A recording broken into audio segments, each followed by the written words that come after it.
Olá, bem-vindos a mais um Cuidado Idoso, o seu programa semanal dedicado ao bem-estar e à saúde dos nossos entes queridos mais experientes.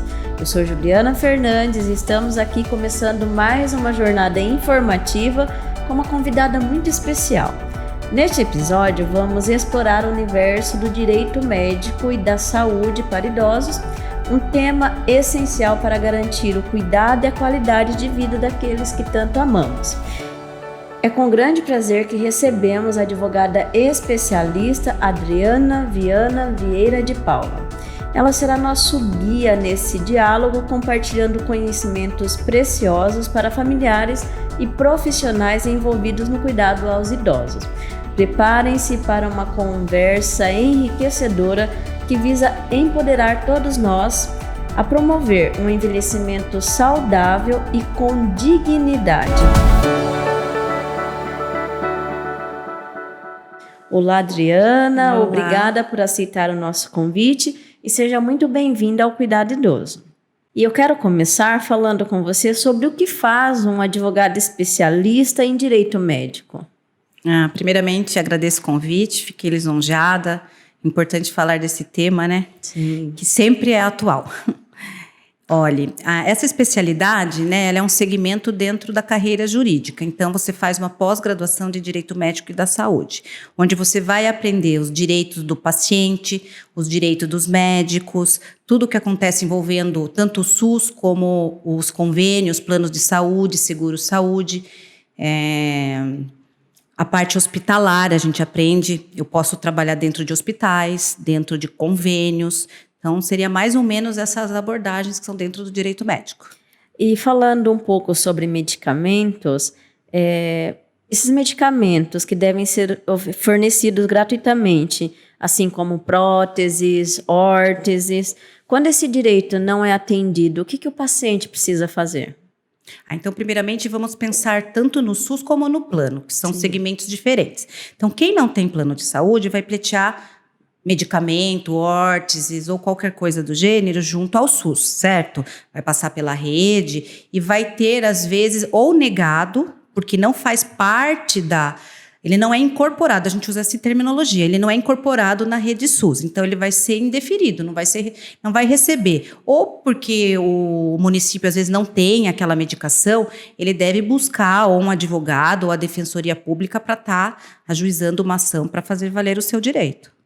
Dentro daí do plano de saúde é diferente, é outro segmento. Você vai buscar junto ao plano um medicamento de alto custo ou algo que você precise, e se o plano não tiver cobertura no seu contrato, esse medicamento você também vai ter que ingressar em juízo.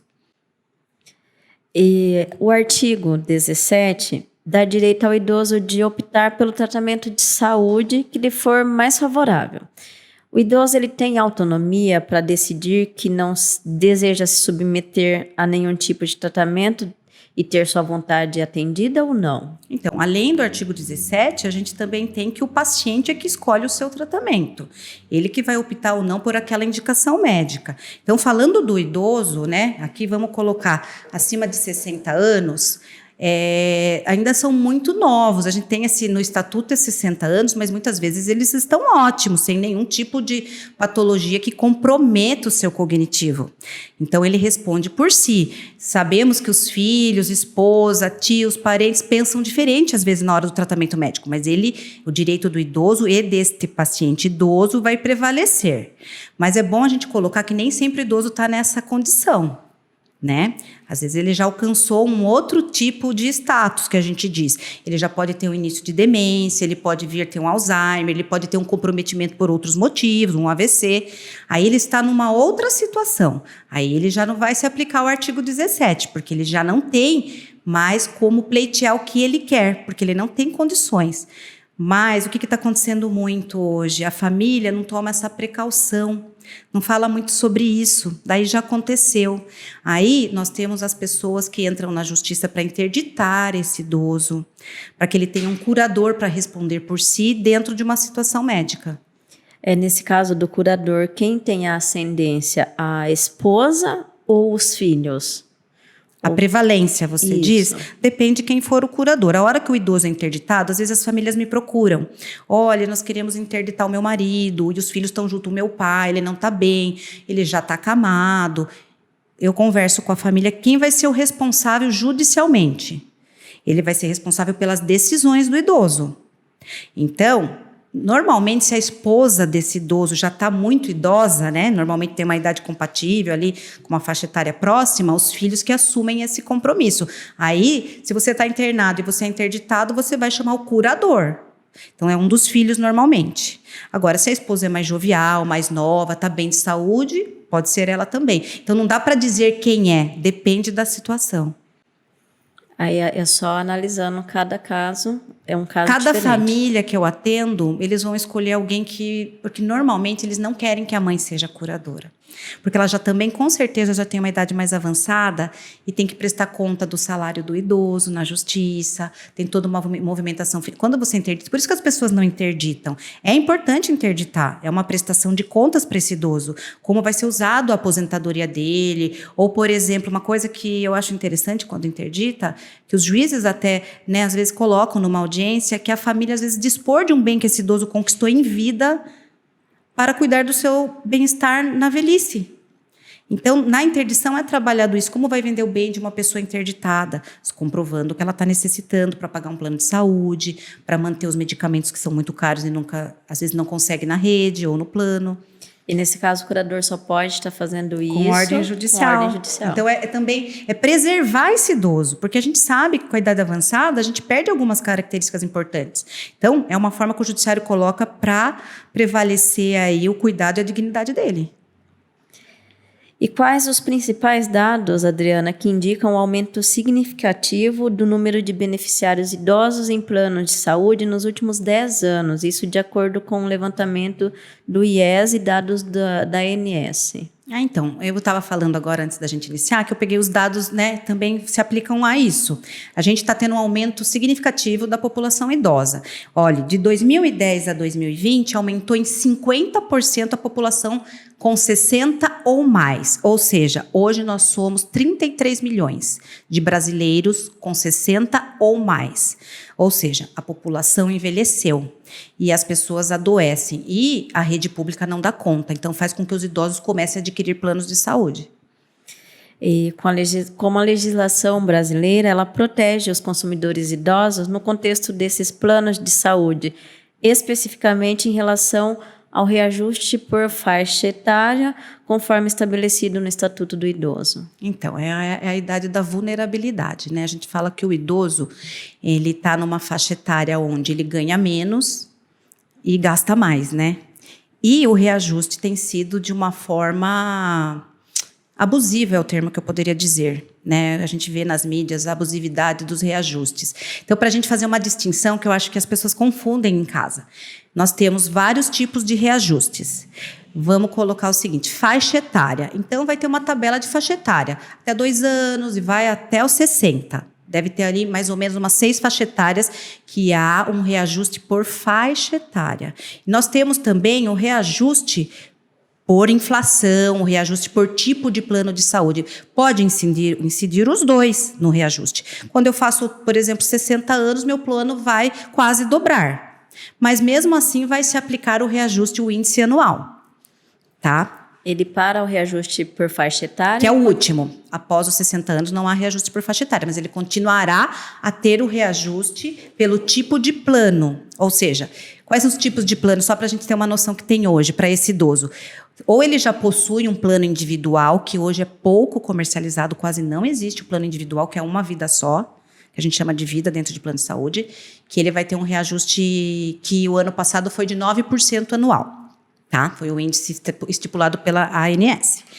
Ou é um plano familiar, são aquele grupo de comunidade ali que tem poucos familiares, eles fizeram um familiar, às vezes de uma empresa familiar pequena, também o mesmo tipo de reajuste. Porém, se ele faz parte de um grupo empresarial, de uma empresa que ele trabalhou e permaneceu lá, ele vai ter um reajuste que está chegando às vezes a mais de 24% no ano.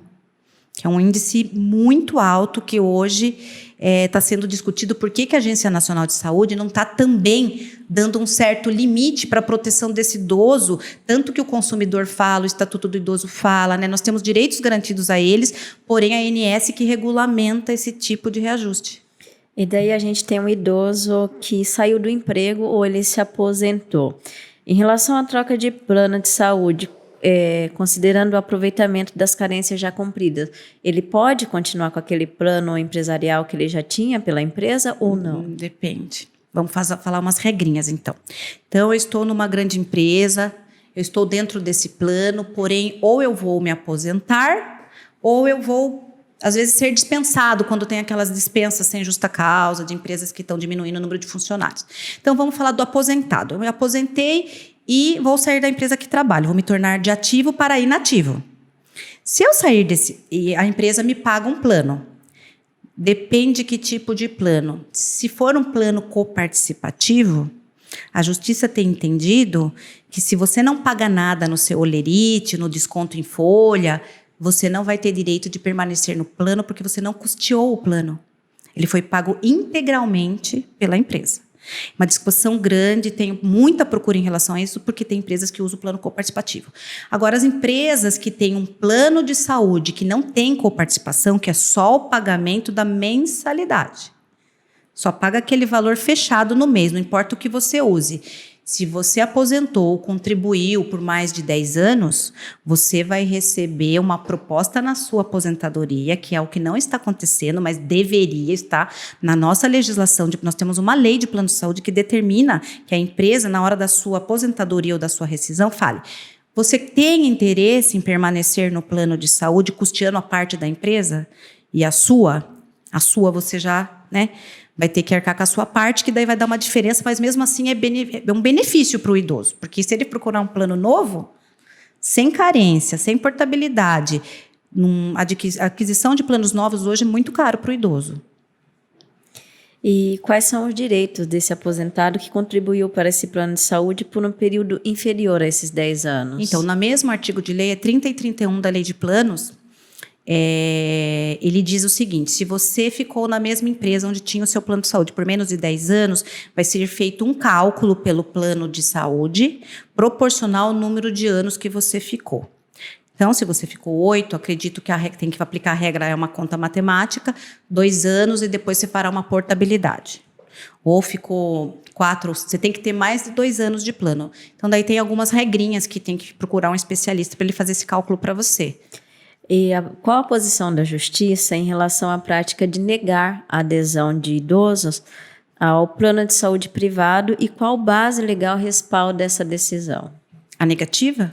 Isso. Eles não têm respaldo. Quem tem são os idosos, né? Eles acabam cometendo uma abusividade. Tanto o Estatuto do Idoso como a Lei de Planos e algumas resoluções da ANS proíbem a negativa de aquisição por plano por idosos e pessoas com deficiência. É no mesmo artigo de lei, na mesma resolução. O plano não pode dizer não te quero.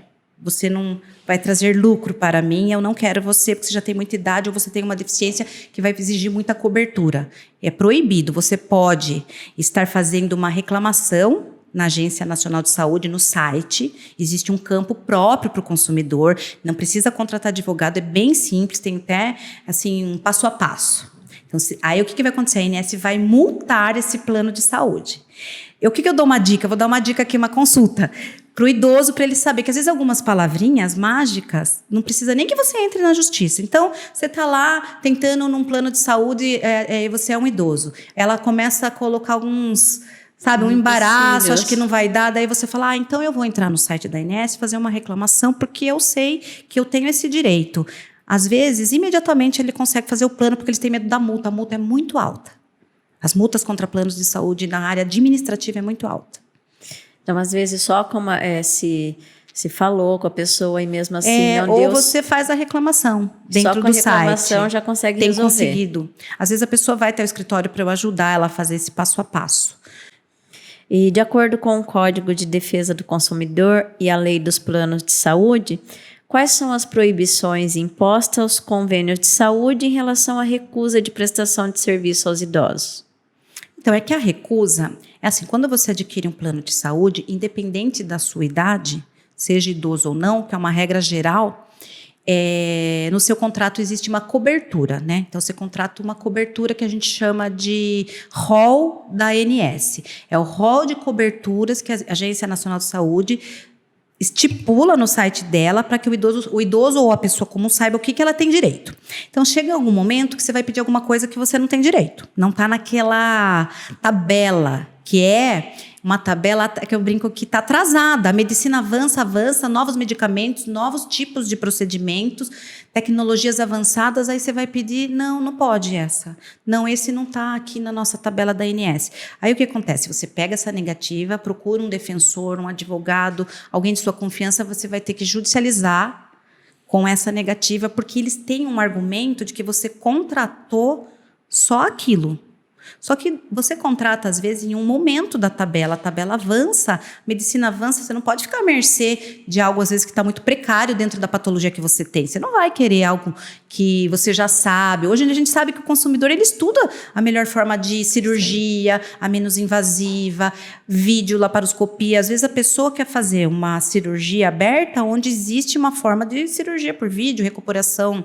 Nós temos muito na área de cardiologia. Eu tenho bastante procura de algumas cirurgias cardíacas que o plano quer fazer aquela cirurgia aberta no idoso, que eles têm comprometimento cardíaco com a idade, porém eu entro na justiça para conseguir uma cirurgia mais moderna, entendeu? Com menos invasiva, com menos dias de internação.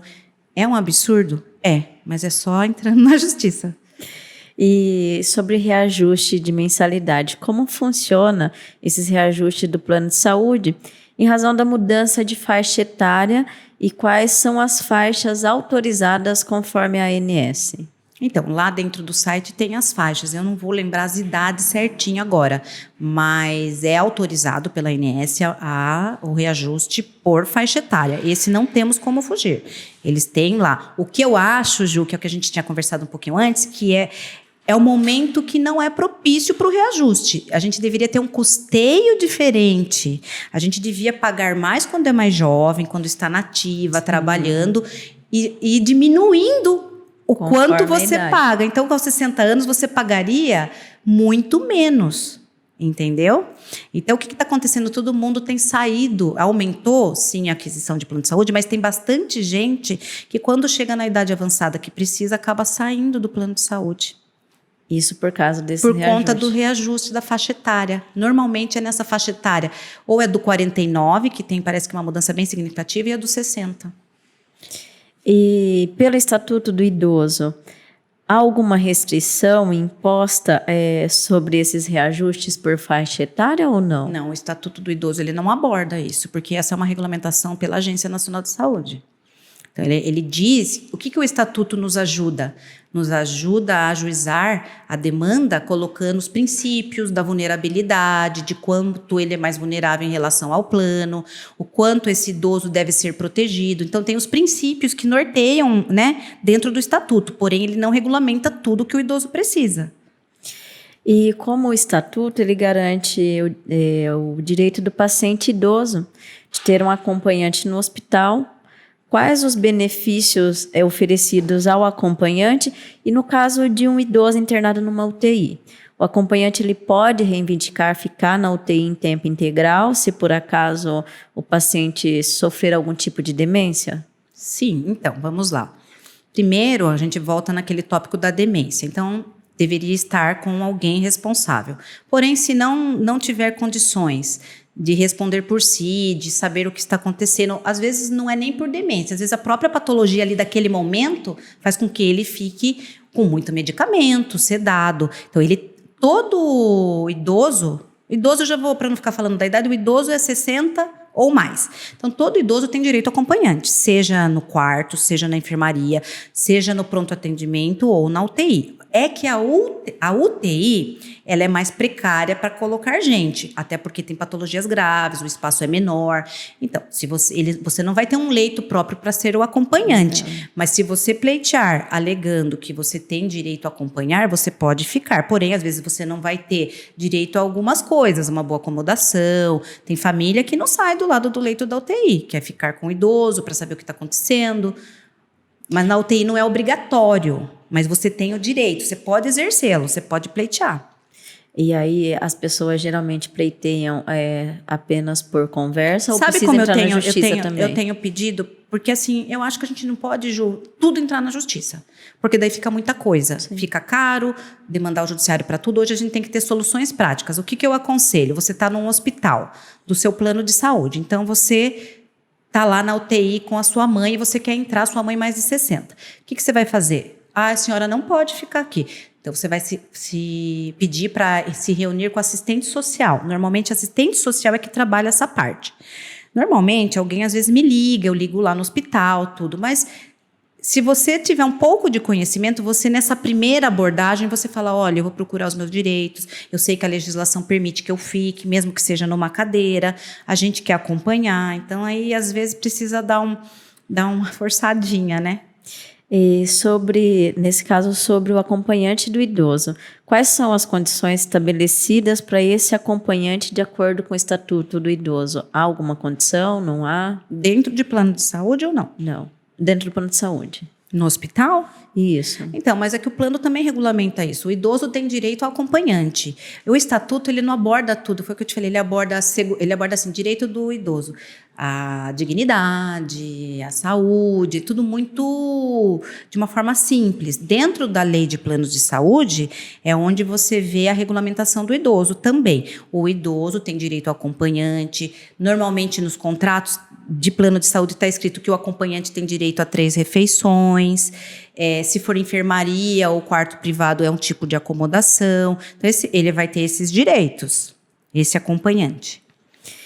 E em quais situações um idoso usuário de plano de saúde, ele pode pedir a portabilidade desse plano sem ter carências? Então, primeiro ele tem que ter no mínimo 2 anos de plano, tá? Ele tem que ter completado 2 anos de plano para pedir a portabilidade. Hoje, a portabilidade, ela deve ser feita com uma certa assessoria.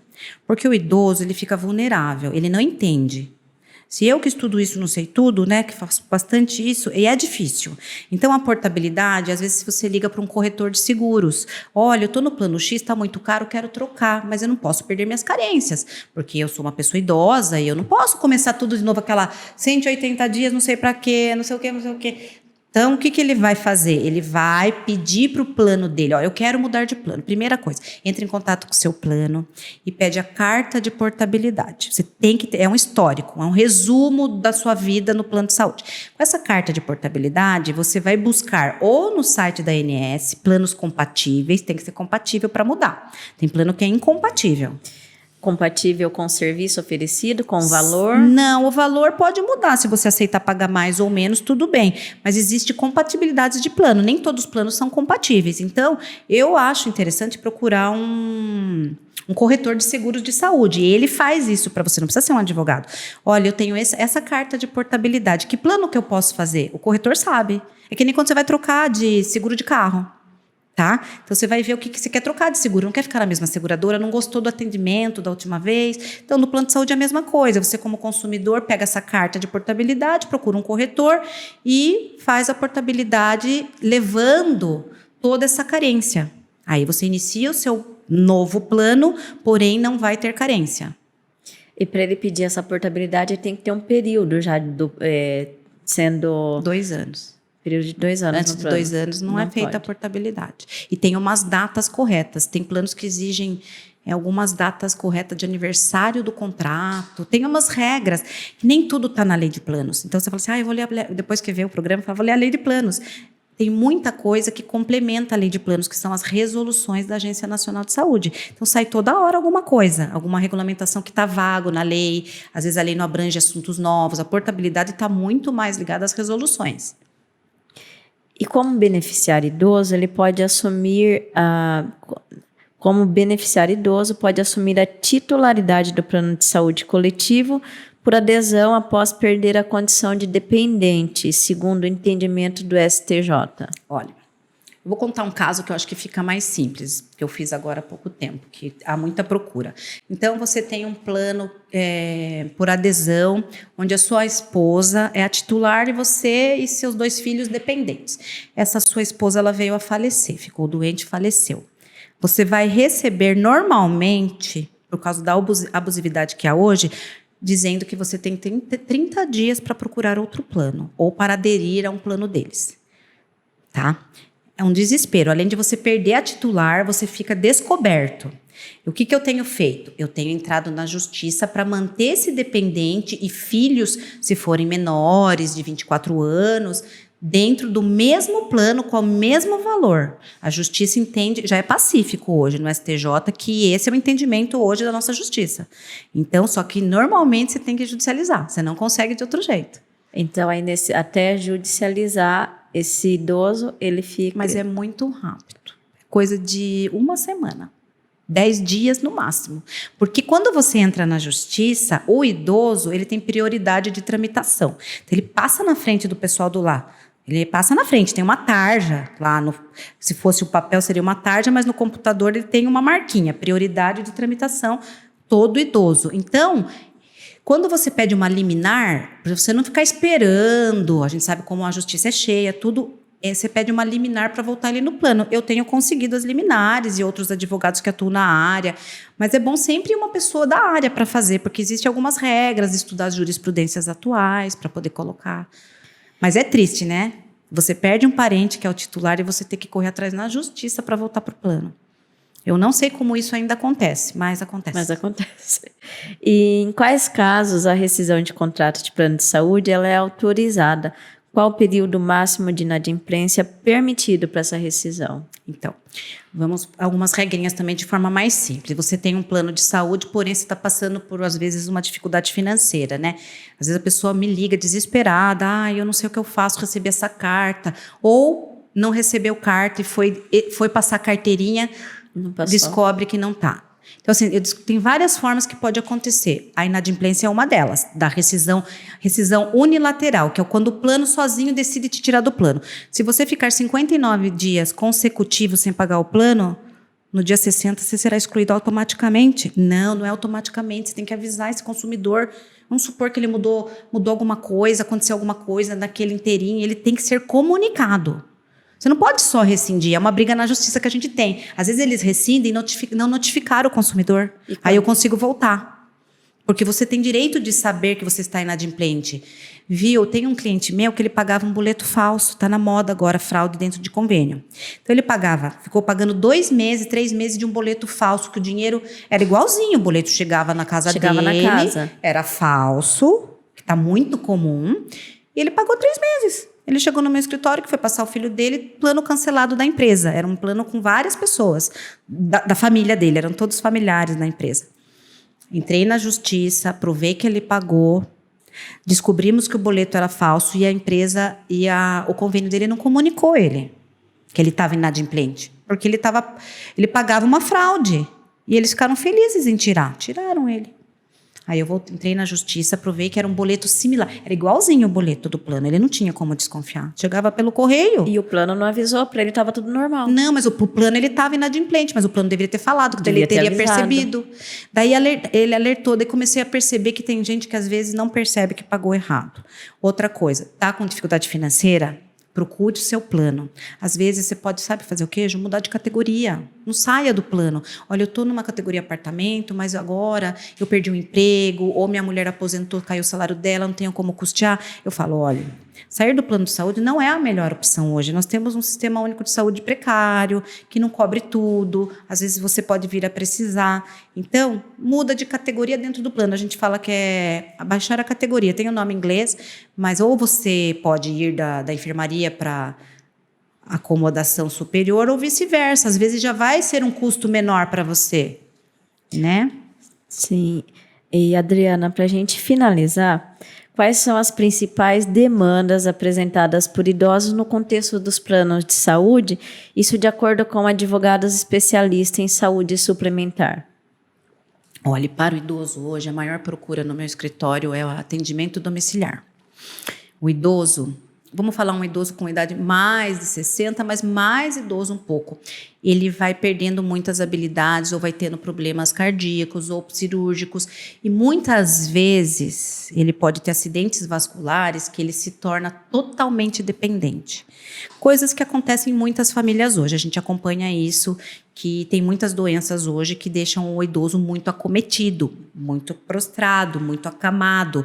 E às vezes ele fica internado um tempo, sai do hospital e a família fica desesperada, porque no hospital ele tem tudo. Vai para casa, ele não tem. Então, esse atendimento domiciliar, dependendo do grau de complexidade que vai ser avaliada por esse profissional especialista, ele vai ter custeado pelo plano de saúde um técnico de enfermagem, um médico mensal, uma fisioterapia, caso às vezes ele pode ter feito uma traqueostomia, ele pode ter feito uma sonda nasal. Esses idosos é a maior procura que se tem hoje. Outras coisas de plano de saúde são pós-cirúrgicos, que ele não consegue ir até uma fisioterapia, ele precisa só do atendimento de algum tipo de profissional da equipe multidisciplinar. Medicamentos de alto custo na idade avançada. Hoje tem muitos medicamentos dentro da área de pneumologia, que é para pessoa que pode ter uma incapacidade respiratória, fibroses pulmonares, vários problemas que usam oxigênio.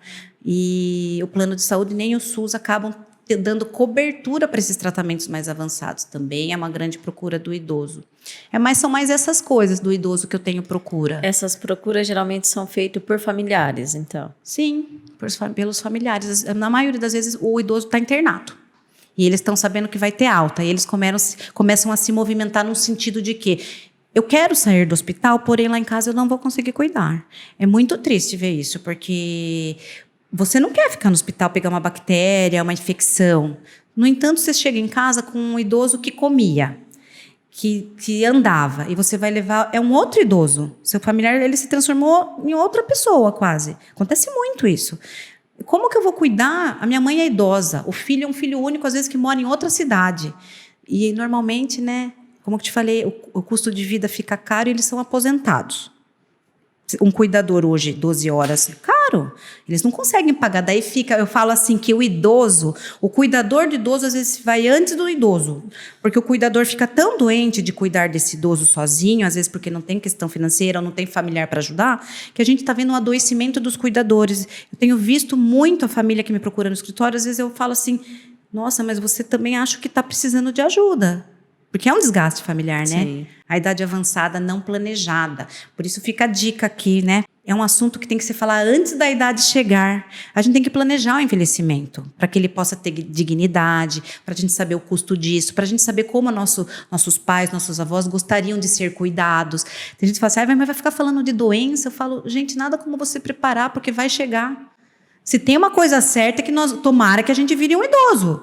Não é verdade? É sinal que está tudo bem, nós estamos envelhecendo. Não adianta brigar, falar, eu não quero falar disso, porque é um assunto tabu às vezes. Tem famílias que não gostam. Mas eu falo que quanto mais se fala, mais se aprende, mais se prepara. E tudo com preparo, eu acho que fica mais organizado para aqueles que vão cuidar. E né? já aproveitando a sua dica, quando a família ela se propõe a conversar, a falar sobre isso, é preciso deixar isso em algum testamento, registrado em cartório ou não? Então, hoje é pouco falado, existe um documento que a gente chama, não é aquele testamento de herança de bens, aquele é uma outra coisa, chama-se testamento vital. Testamento vital nada mais é do que você que está tendo uma idade avançada, mas você está bem de saúde e você quer programar. Você fala assim, olha, quando eu for idoso, se eu pegar um Covid grave ou se eu tiver uma doença grave, eu gostaria de ser cuidado dessa forma. É um papel escrito isso de uma forma simples, normalmente pode ser feita no cartório de registro, né? Ou pode ser feito por um advogado, onde você coloca a forma que você gostaria de ser cuidado quando tal dia chegar. Gostaria que tal fosse meu procurador desse tipo na minha doença, porque ele não está interditado ainda, mas ele pode nomear um procurador. Então, por exemplo, daí quando chegou o dia, esse procurador, que às vezes é um sobrinho, um filho, ele vai lá no hospital e fala, está aqui o testamento do meu tio, eu sou o procurador, ele não queria ser entubado. Ele quer morrer da própria doença, ele não quer que seja prolongada a vida dele, ele quer fazer os paliativos de uma forma reduzida, que é só aquele tratamento básico, porque ele lutou muito. Então, assim, é alguém que fala por ele na hora que chega esse dia, que ele já, como paciente, já pediu. Mas ainda, isso é muito novo, Ju, isso é muito... Eu trabalho muito na área de paliativos, gosto muito, que é quando a pessoa se descobre com um câncer ou uma doença muito grave, ela começa a organizar o que ela quer que seja feito com ela. Para que não fique aquela coisa, aí 2 filhos brigando, ai, mamãe não quer, papai quer, não, faz assim, faz assado. Aí vira uma outra questão familiar que é dificílima. Na hora da dor, os irmãos brigam.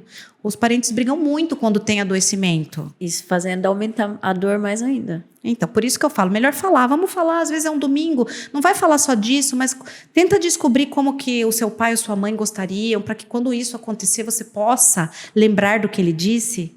Olha, o papai queria que tentasse de tudo, porque tem muitas coisas do reanimar, né? Porque existem coisas que o médico vai fazer de qualquer jeito. Ele tem que fazer, mas tem coisas que ele vai perguntar para os familiares. Nós vivemos isso no Covid, e eu acho que a gente vai ter muito isso daqui para frente. O Covid, toda a tristeza da história do Covid foi para alertar alguns temas que são importantes de ser ditos, né? Sim.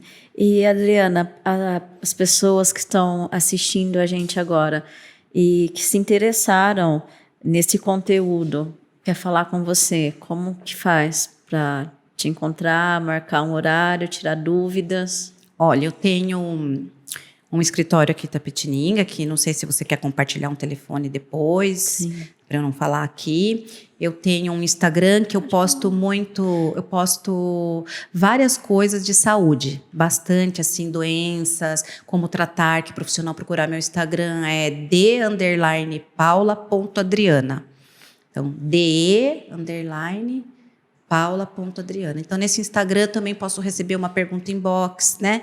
Ou, às vezes, eu faço uma postagem, alguém já fala, nossa, eu passei por isso, tal. Eu faço também, assim, muita coisa de erros, né? Que a gente vê em hospitais, em procedimentos. Às vezes, a pessoa quer só uma informação. A gente hoje, dentro da área da saúde, principalmente do idoso, tem bastante coisa para se aprender. Então, a minha página ela é bem voltada para a área da saúde. E eu posto muita coisa de idoso. De idoso. Sim.